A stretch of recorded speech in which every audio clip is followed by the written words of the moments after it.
ദൈവനാമം മഹത്വപ്പെടുമാറാകട്ടെ. സമാധാന സന്ദേശത്തിലൂടെ എന്നെ ശ്രദ്ധിക്കുന്ന എല്ലാ പ്രിയപ്പെട്ടവർക്കും വീണ്ടും വരുന്നവനായ ക്രിസ്തുയേശുവിന്റെ നാമത്തിൽ എൻ്റെ സ്നേഹവന്ദനം.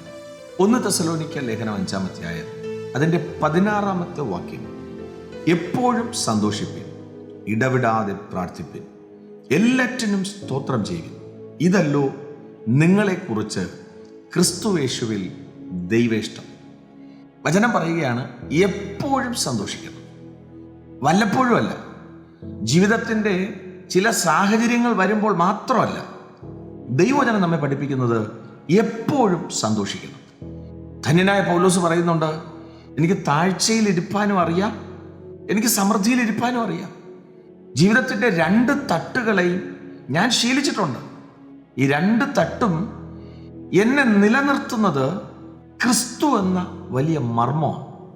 അതാണ് തെസ്സലോനിക്യ സഭയോട് ആത്മാവിൽ എഴുതുമ്പോൾ പറയുന്നത്, നിങ്ങൾ വല്ലപ്പോഴും സന്തോഷിച്ചാൽ പോരാ, നിങ്ങൾ എപ്പോഴും സന്തോഷിക്കണം.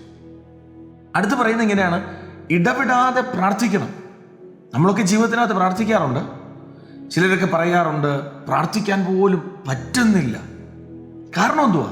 അവരുടെ ഹൃദയത്തിനകത്ത് ക്രിസ്തു എന്ന വലിയ മർമ്മം ചില സാഹചര്യങ്ങൾ മറഞ്ഞു കിടക്കുന്നത് കൊണ്ടാണ്. എന്നാൽ തെളിഞ്ഞു നിൽക്കുന്ന ക്രിസ്തുവിനെ എപ്പോഴും കണ്ടാൽ അതാ അവിടെ പറയുന്നത്, ഇടവിടാതെ പ്രാർത്ഥിക്കണം. പൗലോസിനെ തന്നെ എടുക്കാൻ നോക്കിയേ. കാരാഗൃഹത്തിനകത്ത് ചങ്ങലയാൽ ബന്ധിക്കപ്പെട്ട് കാലുകൾ ആമത്തിലിട്ട് ശരീരമാസകലം അടിച്ച് മുറിവുകളോടുകൂടി ആ കാരാഗൃഹത്തിനകത്ത് കിടക്കുമ്പോഴും ധന്യനായ പൗലോസ് അവിടെയും ആരാധിക്കുകയാണ്, അവിടെയും പ്രാർത്ഥിക്കുകയാണ്. കാരണം എന്തുവാ? വചനം പറയുകയാണ്, എല്ലാറ്റിനും സ്തോത്രം ചെയ്യാൻ, എപ്പോഴും പ്രാർത്ഥിക്കാൻ.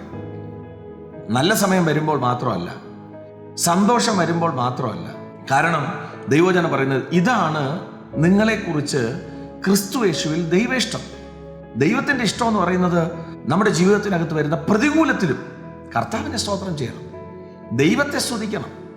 ആ കാരാഗ്രഹത്തിനകത്ത് അങ്ങനെ ആരാധിക്കാനും അങ്ങനെ പ്രാർത്ഥിക്കാനും തൻ്റെ അകത്ത് കിടന്ന ആത്മമനുഷ്യന് തോന്നിയപ്പോൾ സംഭവിച്ചത് നോക്കിയേ. ഒരു സാധ്യതയുമില്ലാത്ത കാരാഗ്രഹ പ്രമാണിയും കുടുംബവും ഈ സന്തോഷം അനുഭവിക്കാനിടയായില്ലേ? ഈ മഹാസന്തോഷത്തിനകത്ത് അവർ പ്രവേശിച്ചില്ലേ? കാരണം എന്തുവാ? ആ അപ്പോസ്തലൻ തൻ്റെ ജീവിതത്തിനകത്തുണ്ടായ സന്തോഷവും, ഒരു ഭാഗത്ത് ഓർക്കണം, ശരീരം മുഴുവൻ മുറിവുകളാൽ വേദനയാൽ ഭാരപ്പെടുമ്പോഴും തൻ്റെ ആരാധനയും തൻ്റെ പ്രാർത്ഥനയും ഒക്കെ കണ്ട് തൻ്റെ ജീവിതത്തിനകത്ത് ആരാധനയുടെ നടുവിൽ വെളിപ്പെട്ടു വന്ന ക്രിസ്തുവിൻ്റെ മഹത്വത്തെയൊക്കെ കണ്ടപ്പോൾ കാരാഗൃഹ പ്രമാണി പറഞ്ഞു, എനിക്കും ഈ സന്തോഷം വേണം, എനിക്കും ഈ വെളിച്ചം വേണം. എന്നെ കേൾക്കുന്ന പ്രിയരെ, നമ്മുടെ ജീവിതത്തിനകത്ത് വല്ലപ്പോഴുമൊക്കെ സന്തോഷിച്ചാൽ, നല്ല സമയം വരുമ്പോൾ മാത്രം സന്തോഷിച്ചാൽ, വാസ്തവത്തിൽ ഈ ക്രിസ്തുവിനെ മറ്റുള്ളവരെങ്ങനെ അറിയും?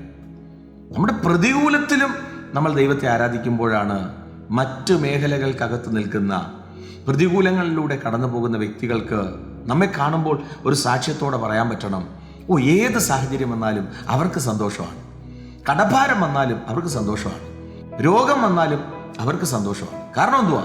തെസ്സലോനിക്യ സഭയോട് ആത്മാവ് എഴുതുന്നു, നിങ്ങൾ എപ്പോഴും സന്തോഷിക്കണം, നിങ്ങൾ ഇടവിടാതെ പ്രാർത്ഥിക്കണം, നിങ്ങൾ എല്ലാറ്റിനും സ്തോത്രം ചെയ്യണം. ഇത് നാട്ടുകാരുടെ ഇഷ്ടമല്ല, ഇത് നിങ്ങളെക്കുറിച്ച് ക്രിസ്തുയേശുവിൽ ദൈവേഷ്ടം ഇതാണ്.